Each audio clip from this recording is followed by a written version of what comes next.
वर्णिवेश रमणीय दर्शनम मंदहासरु चिराननाम्बुजं पूजितं सुरु नरोत्तमैर्मुदा धर्मनंदनमहं विचिन्ते। अस्मद्गुरु समारंभां नाथयामून मध्यमां लक्ष्मीवल्लभ पर्यन्तां वंदे गुरु परंपरा। असतोमा षड्गमय तमसोमा ज्योतिर्गमय मृत्युर्मा अमृतं गमय। ओम शांति शांति शांति। આજની જ્ઞાન સભાની અંદર પધારનારા બધા જ ભગવદ્ ભક્તોને વેદાંતાચાર્ય પુરાણ ઇતિહાસાચાર્ય અને ફિલોસોફી શાસ્ત્રી રાકેશભાઈના હિતપૂર્વક જય સ્વામિનારાયણ। ભક્તો, ગયા વખતની જ્ઞાન સભામાં આપણે બધા શ્રીમદ ભાગવતના દસમ સ્કંદની અંદર 41 અને 42મા અધ્યાયની લીલાઓ જે છે તેની વાત કરતા હતા। એ અધ્યાયોની અંદર ભગવાન શ્રી કૃષ્ણએ મથુરા પધારી દરજી સુદામા નામના માળી અને કુબ્જાની ઉપર કૃપા કરી, એ બધી લીલા આપણે શ્રવણ કરી।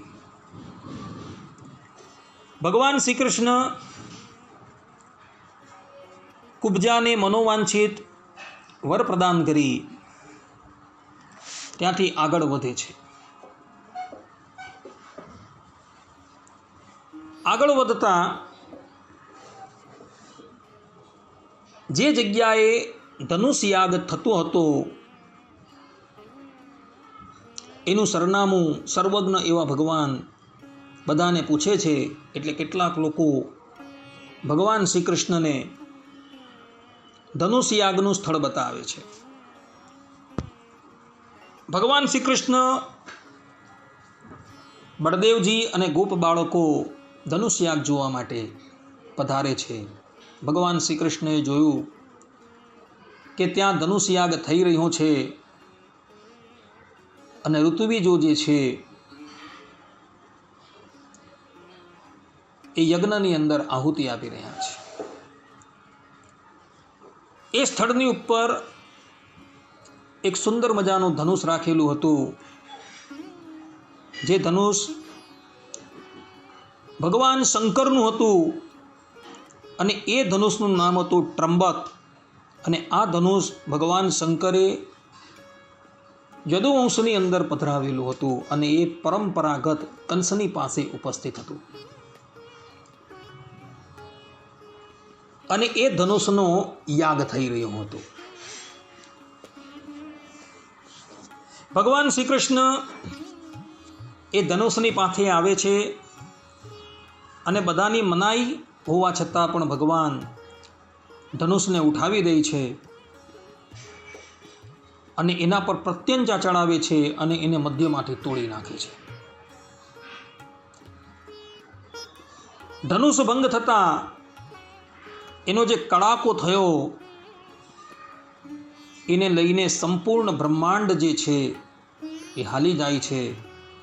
દિશાના દિગ્ગજો જે છે એ પણ આકુળ વ્યાકુળ થઈ જાય છે અને આ બાજુ કંસ જે છે એ કંસ પણ ભય પામી જાય છે। કંસના રખેવાળોએ જોયું કે શ્રી કૃષ્ણએ ધનુષ ઉઠાવી એને ભાંગી નાખ્યું છે। એ લોકો બધા એને મારવા માટે દોડે છે, પરંતુ બળદેવજી અને ભગવાન શ્રી કૃષ્ણ પ્રથમથી જ તૈયાર હતા। તે લોકોએ ધનુષને આયુધ રૂપે ગ્રહણ કરી બધા જ કંસના અનુચરોને મોતને ઘાટ ઉતારી દીધા। અને પછી ભગવાન શ્રી કૃષ્ણ ત્યાંથી પોતાના ઉતારે આવે છે અને ભોજન આદિ કરી ભગવાન પોતે થોડી વાર વિશ્રામ કરે છે। ભક્તો, કંસ જે ધનુષ યાગ કરી રહ્યો હતો એ ધનુષ યાગની પદ્ધતિની અંદર પાશુપત તંત્રની અંદર એવું લખેલું છે કે ધનુષ યાગ કરતા જો ધનુષ તૂટી જાય તો યજમાનનું મૃત્યુ થઈ જાય। આ વાત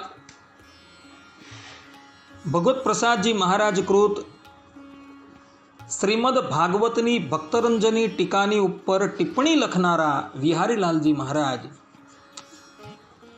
લખી રહ્યા છે, અર્થાત કે કહી રહ્યા છે. એટલે ધનુષ તૂટી ગયું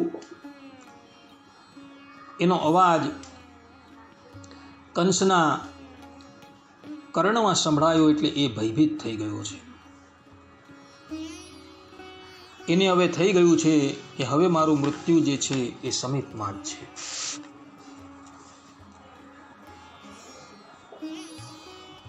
કંસના અનુચરો પણ શીઘ્રાતિ શીઘ્ર કંસની પાસે આવે છે અને તેને આ અશુભ સમાચાર આપે છે.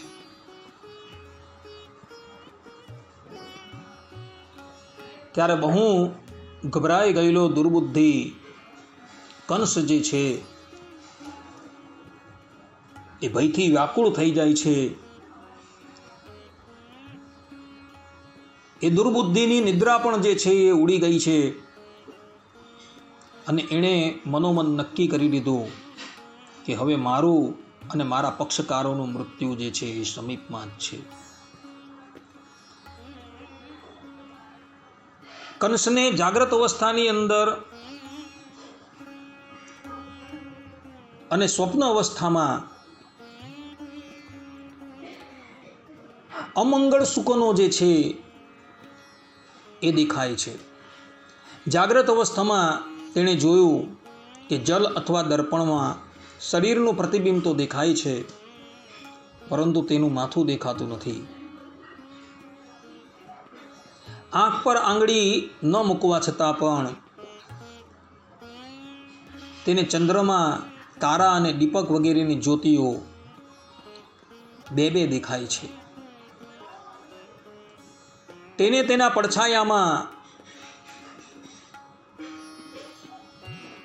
છિદ્રો દેખાય છે અને કાનમાં આંગળી નાખતા પ્રણવનો ધ્વનિ જે છે એ સંભળાતું નથી. વૃક્ષો તેને સોનેરી રંગના દેખાય છે અને ધૂળ કે કાદવમાં તેને તેના પદચિહ્નો દેખાતા નથી. કંસે સ્વપ્નોમાં જોયું કે તે પ્રેતોને ગળે લગાડી રહ્યો છે, ગધેડા પર બેસીને જઈ રહ્યો છે અને વિષપાન કરી રહ્યો છે. તેનું આખું શરીર તેલથી તરબોળ છે. ગળામાં જાસૂદની માળા પહેરી નિર્વસ્ત્ર થઈ તે દક્ષિણ દિશા તરફ જઈ રહ્યો છે. આ પ્રમાણેના અપશુકનો એની જાગ્રત અવસ્થામાં અને સ્વપ્ન અવસ્થાની અંદર થવા લાગ્યા. તદંતર પ્રાતઃકાળ થતાં ભગવાન શ્રી કૃષ્ણ બ્રહ્મ મુહૂર્તમાં જાગૃત થાય છે. પોતાના નિત્ય કર્મ ને પૂર્ણ કરી બળદેવજી અને પોતાના બાળ સખાઓની સાથે રંગમંચ તરફ જાય છે. આ તરફ રાત્રિ પસાર થઈ અને સૂર્યનારાયણ પૂર્વ દિશામાં ઉદિત થયા એટલે રાજા કંસે મલ્લ યુદ્ધનો મહોત્સવ શરૂ કરાવ્યો. રાજ્યના કર્મચારીઓએ રંગભૂમિને સુંદર રીતે શણગારી હતી. અનેક પ્રકારના વાદ્યો ગુંજી ઉઠ્યા. લોકોને બેસવાના મંચોને પુષ્પો, ગજરાઓ, ધજાઓ, વસ્ત્રો અને તોરણોથી સજાવવામાં આવ્યા હતા.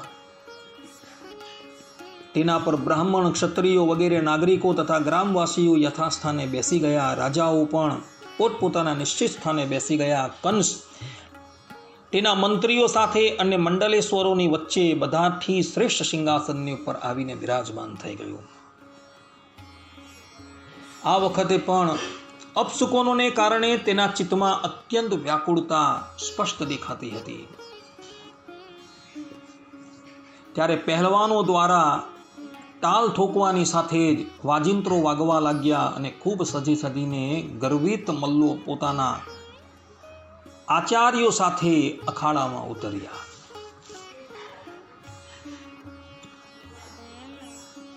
કંસે પહેલેથી પ્રબંધ કરી દીધો હતો.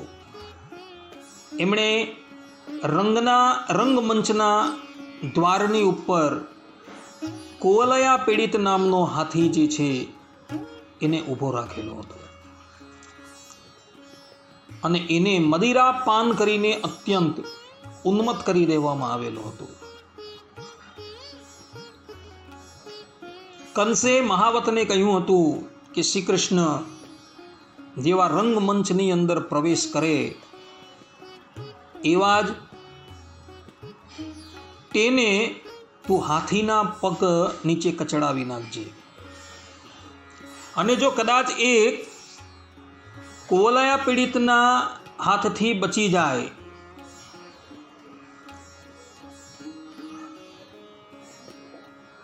તો આ મુષ્ટિક છે, ચારુણ છે, તોસલ છે ઇત્યાદિક મલ્લોએ તેને કુસ્તીને માટે લલકારવાના છે અને પછી એને મોતને ઘાટ ઉતારી દેવાના છે. આ પ્રમાણેનો પ્રબંધ કંસે કરી લીધેલો હતો.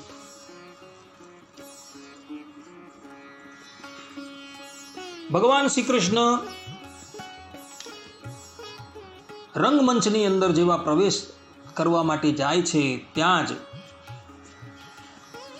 મહાવતે કુવલયા પીડિતને ભગવાન શ્રી કૃષ્ણની તરફ દોડાવ્યો. ભગવાન શ્રી કૃષ્ણ પ્રથમથી જ તૈયાર હતા. તેમણે પોતાની કમર બાંધી દીધી, માથાની લટો જે છે એને પણ બાંધી દીધી અને મેઘ જેવી ગંભીર વાણીથી મહાવતને પડકારતા કહ્યું કે મહાવત, ઓ મહાવત, તું એક બાજુ હટી જા, અન્યથા હું હમણાં જ આ હાથીની સાથે તને યમ સદનમાં મોકલી દઉં છું. પરંતુ મહાવત સાંભળતો નથી અને એ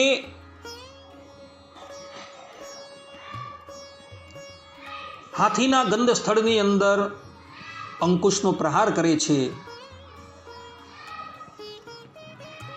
એટલે હાથી શ્રી કૃષ્ણને મારવા માટે તૈયાર થઈ જાય છે. પરંતુ ભગવાન શ્રી કૃષ્ણ જે છે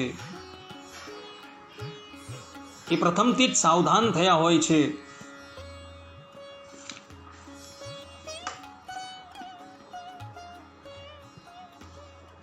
કુવલયા પીડિત ભગવાન શ્રી કૃષ્ણને પોતાની સિંધની અંદર લપેટી દે છે. પરંતુ ભગવાન શ્રી કૃષ્ણ એ સૂંધમાંથી છૂટી જાય છે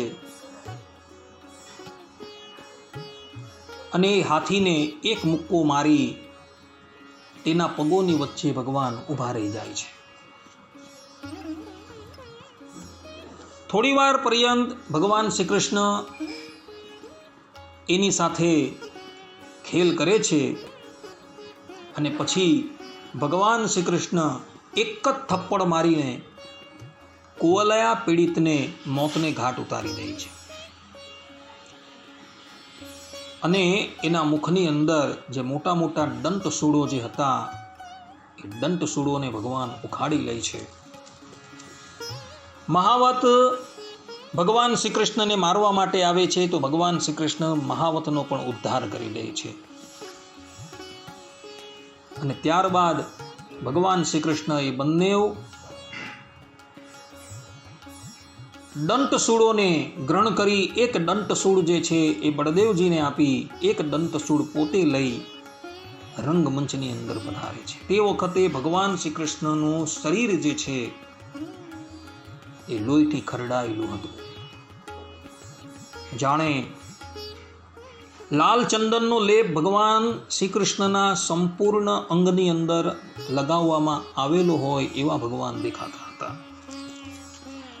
ભક્તો, આ કુવલયા પીડિત જે છે એના પૂર્વજન્મનું ચરિત્ર પણ ગર્ગ સંહિતાની અંદર આપવામાં આવેલું છે.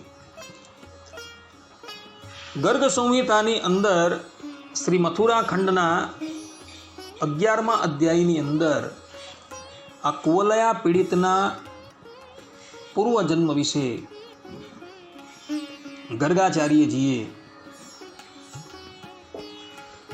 લખેલું છે. ત્યાં બહુલાશ્વજનકના પૂછવાથી દેવર્ષિ નારદજી એમને આ કુવલયા પીડિતના પૂર્વજન્મની બધી વાત કરે છે. આ કુવલયા પીડિત પૂર્વજન્મની અંદર બલિરાજાનો પુત્ર હતો જેનું નામ હતું મંદગતિ. એક દિવસની વાત છે.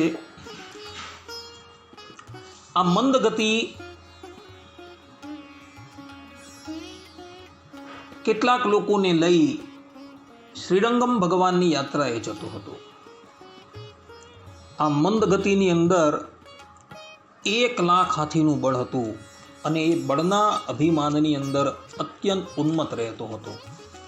માર્ગની અંદર કેટલાય વ્યક્તિઓનો કચ્ચર ઘાણ કરતો અને માર્ગમાં આવતા વૃક્ષોને વેલીઓને તહેસ નહેસ કરતો એ અગાડી વધી રહ્યો હતો. એવા જ સમયની અંદર એની ભુજાઓના વેગથી માર્ગની અંદર ચાલતા વૃદ્ધ એવા ટ્રીટ મુનિ જે છે એક બાજુ પડી જાય છે. એટલે ટ્રીટ મુનિ અત્યંત કુપિત થઈ જાય છે અને મંદ ગતિને શાપ આપતા કહે છે કે તું હાથીની જેમ મદોન્મત્ત થઈને રંગ ભગવાનની યાત્રામાં લોકોને કુચળતો જઈ રહ્યો છે. માટે જ્યાં હું તને શાપ આપું છું કે તું હાથી થઈ જા.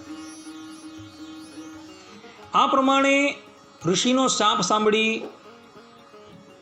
મંદ ગતિનું શરીર જે છે એ પડવા લાગ્યું. ત્યારે પડતા પડતા એ ટ્રીટ ઋષિને કહે છે કે ઋષિ, આપ મારા પર અનુગ્રહ કરો. આપ તો કરુણાની મૂર્તિ છો. મંદ ગતિની વાત સાંભળી ટ્રીટ ઋષિ મંદ ગતિને કહે છે કે મારો શાપ તો મિથ્યા ન થશે. તારે હાથીની યોનિમાં તો જવું જ પડશે, પરંતુ એ હાથીની યોનિની અંદર પણ તારો ઉદ્ધાર કરવા માટે ભગવાન આવશે. ત્યારબાદ આ મંદ ગતિ જે છે એ વિંધ્યાચલ પર્વતની ઉપર કુવલયા પીડિત નામના હાથી તરીકે જન્મ લે છે અને એની અંદર 10,000 હાથીઓનું બળ હોય છે. એક સમયની વાત છે,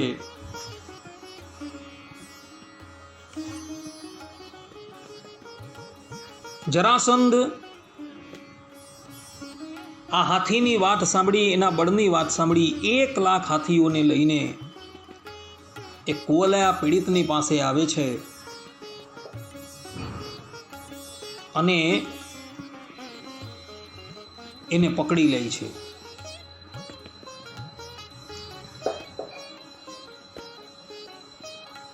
જરાસંઘનું બળ જોઈ કુવલયા પીડિત જે છે એ પોતાના ઘૂંટણ જે છે ટેકવી દે છે. ત્યાર પછી જરાસંઘ જે છે એ સમસ્ત ધરાતલની ઉપર દિગ્વિજય કરવા માટે નીકળે છે અને પોતાના સૈન્યની અગાડી આ કુવલયા પીડિતને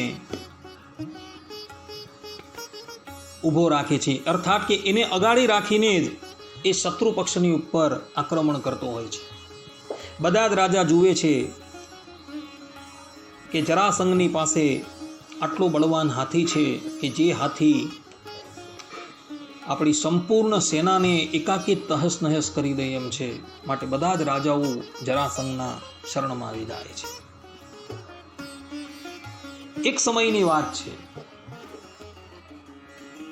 આ કુવલયા પીડિત નામનો હાથી જે છે એ જરાસંઘની નજર ચૂકાવી ત્યાંથી પલાયન થઈ જાય છે અને એ દોડતો દોડતો મથુરા નગરીમાં આવે છે અને મથુરા નગરીમાં આવી એ અત્યંત ઉત્પાત મચાવતો હોય છે. કંસના કોઈ પણ સૈનિક જે છે એનો મુકાબલો કરવા માટે તૈયાર નથી. જેટલા પણ સૈનિકો આવે છે એ બધાને જ એ કચ્ચર ઘાણ કરી નાખે છે. કંસની પાસે જ્યારે આ વાત જાય છે એટલે કંસ ક્રોધાયમાન થાય છે અને એ ત્યાં આવે છે કંસ અને કુવલયા પીડિતની વચ્ચે ભયંકર યુદ્ધ થાય છે અને કંસ જે છે એ આ કુવલયા પીડિતને પછી સૂંઢથી પકડે છે અને ઉચકી એને એવો તો ફંગોળે છે કે સીધો જરાસંઘની પાસે જઈને પડે છે. જરાસંઘે જોયું કે કુવલયા પીડિતને કોઈએ ઉચકીને મારી પાસે નાખી દીધો છે, એટલે એ વ્યક્તિ જે છે એ બળવાન અને અતિશય શક્તિશાળી હોવો જોઈએ. પગેરું શોધતા જરાસંઘને ખબર પડે છે કે આ પરાક્રમ કરનાર જે છે એ કંસ છે. જરાસંઘ એના પરાક્રમથી અત્યંત પ્રસન્ન થાય છે અને પોતાની દીકરી અસ્તિ અને પ્રાપ્તિ એ કંસને પરણાવી દે છે અને ભેટના રૂપમાં એ કુવલયા પીડિત હાથી જે છે એ કંસને જરાસંઘ અર્પણ કરી દે છે. અને તે દિવસથી આ હાથી જે છે એ કંસની પાસે રહેતો હતો.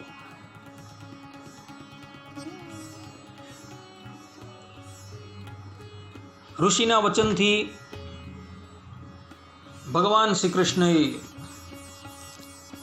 આ હાથીનો ઉદ્ધાર કરેલો છે.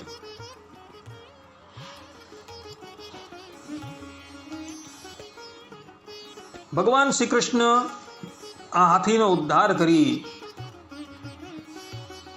કંસના રંગમંચની અંદર પધારે છે.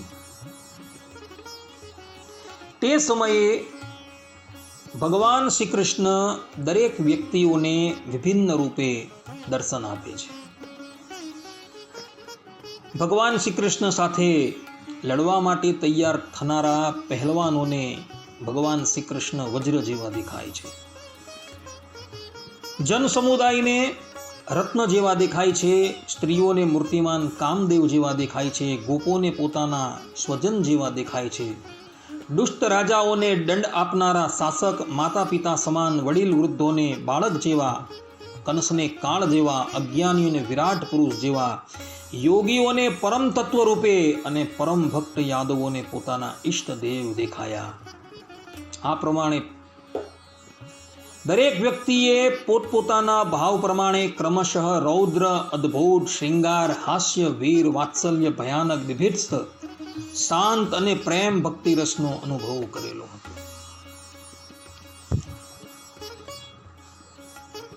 સુખદેવજી મહારાજ કહે છે કે હે રાજન,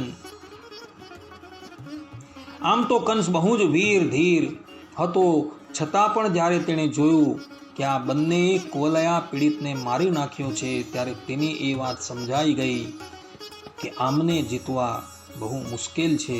ત્યારે તે બહુ જ ગભરાઈ ગયો.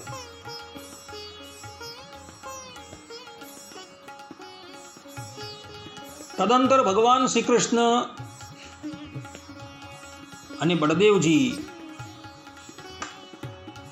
રંગમંચની અંદર પધારે છે. રંગમંચની અંદર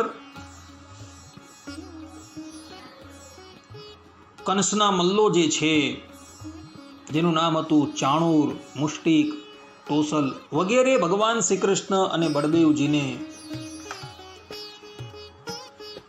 કુસ્તીને માટે લલકારે છે. પ્રથમ તો ભગવાન શ્રી કૃષ્ણ જે છે એને સ્પષ્ટ રૂપે કહે છે કે ભાઈ, તમે તો અતિશય બળવાન છો અને અમે તો હજુ બાળક છીએ, માટે અમારું અને તમારું યુદ્ધ જે છે એ યોગ્ય ન કહેવાય. ત્યારે ચાણૂર નામનો મલ્લ જે છે એ ભગવાન શ્રી કૃષ્ણને કહે છે કે તમો એ તો બકાસુર, અઘાસુર, કેસી, કુવલયા પીડિત ઇત્યાદિક મોટા મોટા દૈત્યોનો સંહાર કરેલો છે, માટે આવો આપણે કંસ રાજાને પ્રસન્ન કરવા માટે થોડો સમય મલ્લ ક્રીડા કરીએ.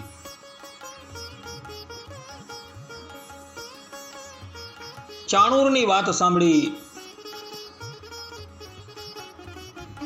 ભગવાન શ્રી કૃષ્ણ પોતાના વસ્ત્રને કટીની ઉપર બાંધે છે અને પછી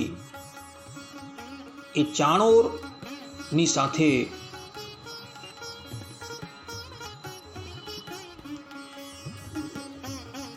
મલ્લક્રીડા કરવા માટે ઉતરે છે. બળદેવજી પણ ભગવાન શ્રી કૃષ્ણને મલ્લક્રીડા કરતા જોઈ અખાડાની અંદર ઉતરે છે. આ તરફ ચાણોર અને ભગવાન શ્રી કૃષ્ણ અને મુષ્ટિક અને બળદેવજી પરસ્પર મલ્લક્રીડા કરવા લાગ્યા. થોડી વાર તો ભગવાન શ્રી કૃષ્ણએ ચાણોરની સાથે મલ્લક્રીડા કરી, પરંતુ પછી ભગવાન શ્રી કૃષ્ણએ ચાણોરને ઉઠાવી એને એ અખાડાની અંદર જ જોરથી પટકો, અને જ્યાં એ પટકાયો ત્યાં જ એની બધી જ નસો જે છે એ ઢીલી થઈ ગઈ. શરીરના બધા જ બંધનો છે એ તૂટી ગયા અને એ કાળનો ગ્રાસ બની ગયો. મુષ્ટિકની સાથે મલ્લક્રીડા કરનારા બળદેવજીએ પણ ખેલની અંદર મુષ્ટિકને એક ટવાંચો માર્યો. ત્યાં જ એ લોહી ઓકટો થકો પ્રાણહીન થઈ ગયો. તે પછી બલરામજીએ પોતાની સામે આવતા કૂટ નામના પહેલવાનને રમતમાં જ ડાબા હાથે ઠોંસો મારી સહજમાં જ મારી નાખ્યો.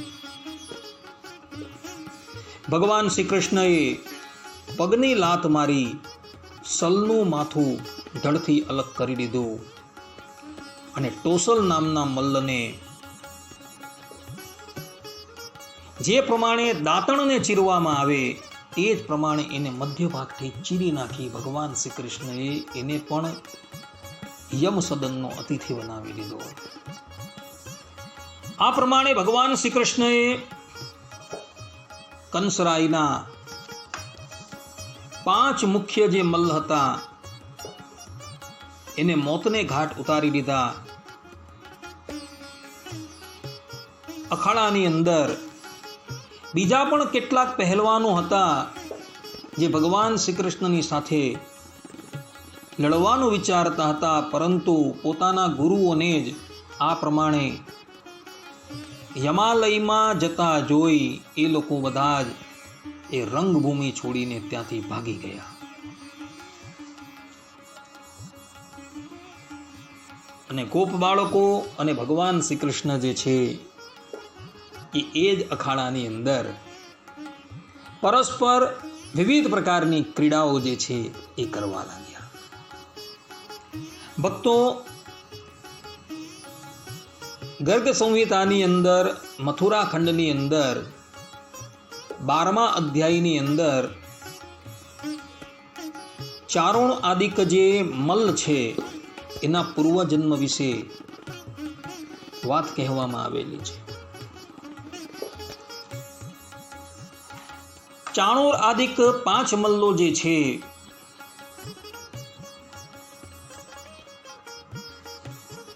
એ પૂર્વજન્મની અંદર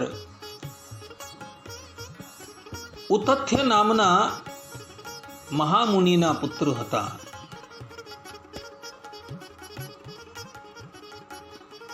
જેઓ રૂપની અંદર કામદેવ સમાન હતા અને એમનો પ્રભાવ પણ અદ્ભુત હતો. એક દિવસની વાત છે, તે લોકોએ પોતાના બ્રાહ્મણના ધર્મને તિલાંજલિ આપી દીધી. અર્થાત કે બ્રાહ્મણનો ધર્મ જે છે એ વિદ્યા છે, સ્વાધ્યાય છે, જપ છે, એ બધા જ ધર્મોને એણે તિલાંજલિ આપી દીધી અને એ લોકો સુતલલોકની અંદર નિવાસ કરીને રહેતા બલિરાજાની પાસે આવે છે. અને બલિરાજાની પાસે આવી એવો એની પાસે મલ્લયુદ્ધની શિક્ષા જે છે એ લેવા લાગે છે. આ પ્રમાણે પોતાના પુત્રોને બ્રાહ્મણોચિત ધર્મથી બહિર્મુખ થયેલા જોઈ ઉતથ્ય ઋષિ જે છે એ અત્યંત ક્રોધાયમાન થઈ જાય છે.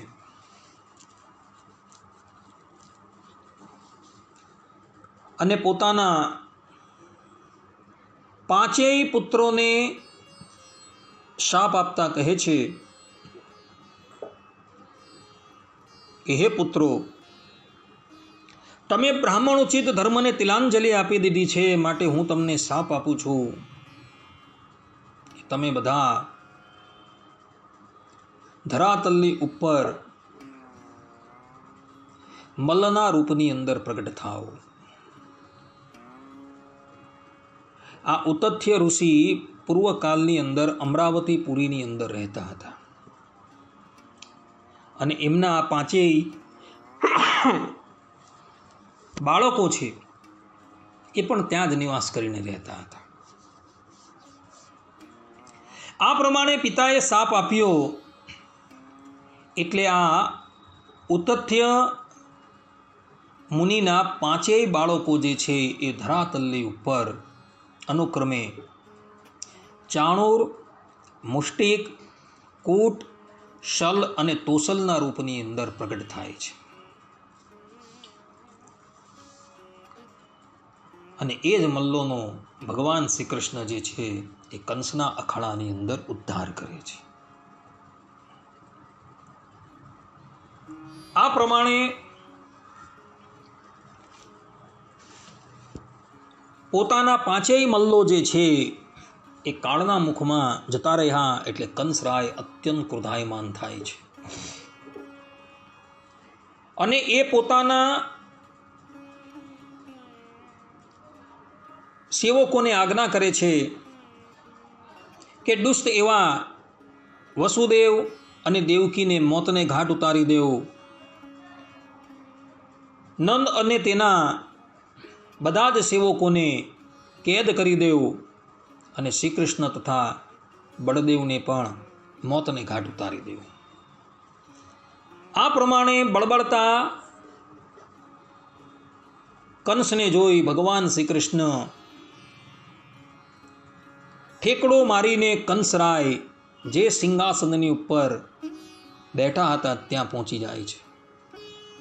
કંસ જુએ છે કે કાળ જે છે એ મારી સન્મુખ આવીને ઉપસ્થિત થઈ ગયો છે. એ ઢાલ અને તલવારને પોતાના હાથમાં ગ્રહણ કરે છે અને પેંતરા બદલી જ્યાં શ્રી કૃષ્ણ ભગવાનની ઉપર વાર કરવા માટે જાય છે, ભગવાન શ્રી કૃષ્ણ એને પગથી પકડીને મંચ ઉપરથી નીચે ફેંકી દે છે અને સમસ્ત બ્રહ્માંડનો ભાર લઈ ભગવાન શ્રી કૃષ્ણ એના પર કૂદે છે અને જ્યાં ભગવાન શ્રી કૃષ્ણ એને ભમાવે છે ત્યાં જ એનું પાન પંખેરું જે છે એ ઉડી જાય છે. ભક્તો, કંસને શાપ હતો. અગાડી હું તમને ભગવાન શ્રી કૃષ્ણના પ્રાગટ્ય વખતે યોગ માયાની કથા જે છે એ સંભળાવી ચૂકેલો છું. બ્રહ્મવૈવત પુરાણના કૃષ્ણ જન્મ ખંડની અંદર સ્પષ્ટ રૂપે લખેલું છે કે કંસ જ્યારે યોગ માયાને પગથી પકડી શિલાની ઉપર પછાડવા જાય છે ત્યારે એ યોગ માયા રૂપે પ્રગટ થયેલી જે કન્યા જે છે એ કંસના હાથમાંથી છટકી જાય છે અને આકાશમાં ચાલી જાય છે અને અષ્ટભુજા રૂપે પ્રગટ થઈ જાય છે. અને તે વખતે એ યોગ માયા જે છે એ કંસને શાપ આપે છે કે જે પ્રમાણે તું મને પગથી પકડી શિલા પર પછાડવા માટે તૈયાર થયો છે, એ જ પ્રમાણે તારો કાળ જે છે એ પણ તને પગથી પછાડીને મોતને ઘાટ ઉતારશે. ત્યારબાદ એ યોગ માયા જે છે એ વિંધ્યાચલ પર્વતની ઉપર જાય છે અને ત્યાં દેવીના રૂપની અંદર એ સ્થિત થઈ જાય છે. આજે પણ વિંધ્યાચલ પર્વતની ઉપર એ જે દેવી બિરાજમાન છે, જેનું નામ છે વિંધ્યાવાસિની, એના પગની અંદર કંસના પંજાના નિશાન દેખાય છે. આજે પણ તમે ત્યાં જાઓ ત્યારે તમને એ દેખાશે કે દેવીના ચરણની અંદર આજે પણ એ કંસના પંજાના નિશાન છે, કારણ કે એને પકડીને શિલા પર પટકવા ગયો હતો. આ પ્રમાણે ભગવાન શ્રી કૃષ્ણએ કંસને મારી એનો ઉદ્ધાર કર્યો. કંસનું પૂર્વજન્મનું ચરિત્ર હું તમને અગાડી કહી ચૂકેલો છું. કંસ પૂર્વજન્મની અંદર કાલનેમી નામનો અસુર હતો અને દેવાસુર સંગ્રામની અંદર એ ભગવાન વિષ્ણુના હાથે મૃત્યુ પામે છે, પરંતુ શુક્રાચાર્યજી એને સંજીવની વિદ્યાથી જીવિત કરી દે છે અને પછી એ તપસ્યા કરવા માટે જાય છે અને મહાદેવજીને પોતાની તપસ્યાથી પ્રસન્ન કરી એમની પાસે વર માગે છે કે સંગ્રામની અંદર હું બધા જ દેવતાઓને જીતી લેવું. મહાદેવજી એને તથાસ્તુ કહે છે અને તે પછી એ ઉગ્રસેનના ઘરે પ્રગટ થાય છે. એના પ્રાગટ્યની કથા પણ હું અગાડી તમને કહી ચૂકેલું છું કે કેવા સંજોગોની અંદર કંસનું પ્રાગટ્ય થાય છે.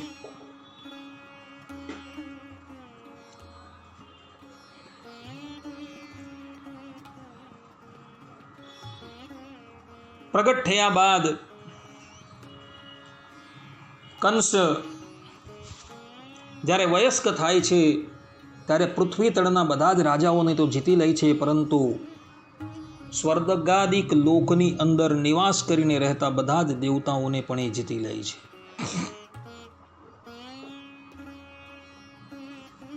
અને પછી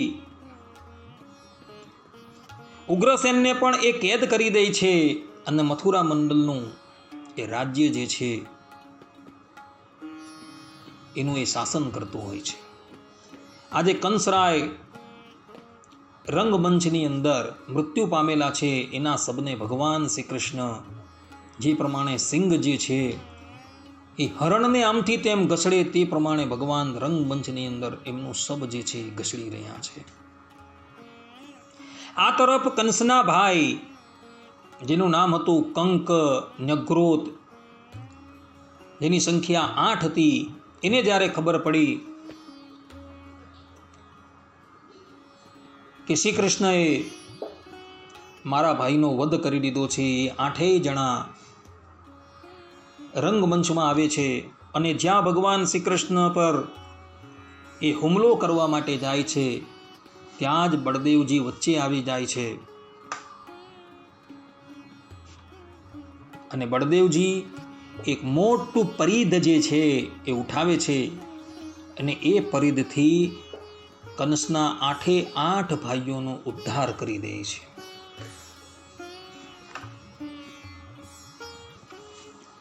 ભક્તો, ગર્ગ સંહિતાની અંદર મથુરા ખંડના 12મા અધ્યાયની અંદર આ કંસના 8 ભાઈઓના પૂર્વજન્મની પણ કથા આપવામાં આવેલી છે. આ 8 જણા પૂર્વજન્મની અંદર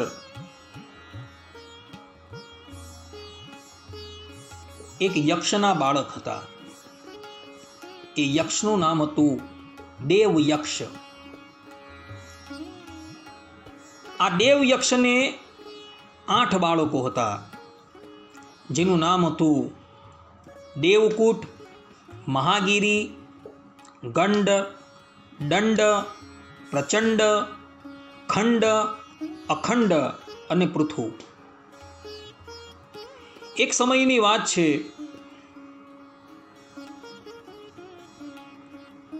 આ દેવયક્ષે પોતાના આ 8 બાળકોને ભગવાન શંકરની પૂજાને માટે 1 સહસ્ત્ર પુંડરીકાક્ષ કમળ લેવા માટે મોકલા.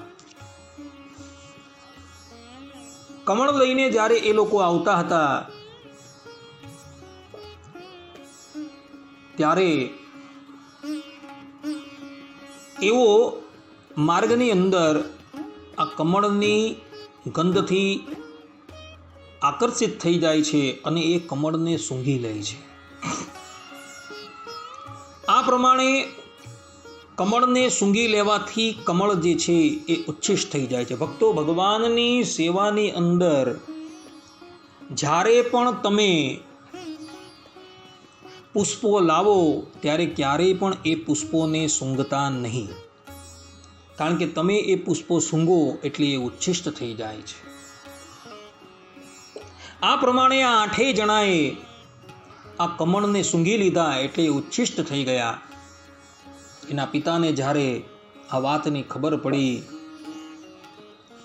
ત્યારે એ અત્યંત ક્રોધાયમાન થઈ જાય છે અને એને શાપ આપતા કહે છે કે તમે 3 જન્મો પર્યંત અસુરની યોનિમાં જઈને નિવાસ કરજો. અને એ જ બધા એ 8 જણા ધરાતલની ઉપર ઉગ્રસેનની પત્ની થકી જન્મ ગ્રહણ કરે છે અને બળદેવજીના હાથે એ લોકો પરમ ગતિની પ્રાપ્તિ કરે છે.